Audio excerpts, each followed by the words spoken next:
राष्ट्रवादी काँग्रेस पक्षाचे सर्वेसर्वा आमचे नेते आदरणीय अजितदादा होते.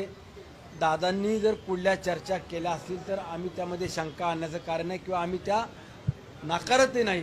परंतु आज दादांच्या पश्चात या ज्या काही चर्चा सुरू आहेत यावरती मला असं वाटतं की सुनित्रा वहिनी आता उत्तराधिकारी म्हणून संपूर्ण जबाबदारी सांभाळून काम करतायत.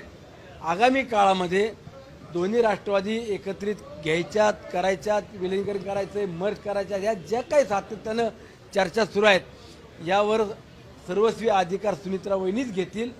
परंतु महायुतीच्या सरकारमध्ये भारतीय जनता पक्ष असेल, शिवसेना असेल आणि राष्ट्रवादी काँग्रेस पक्ष हे तीन प्रमुख पक्ष आहेत आणि एनडीएमध्ये देखील राष्ट्रवादी काँग्रेस पक्ष हा घटक पक्ष असल्याने आगामी काळात महायुतीतल्या प्रमुख पक्षांना विश्वासात घेऊन तो निर्णय केला जाईल आणि त्यामध्ये सुनित्रा वहिनी सक्षम आहेत, त्यांना सर्वस्वी अधिकार आहेत.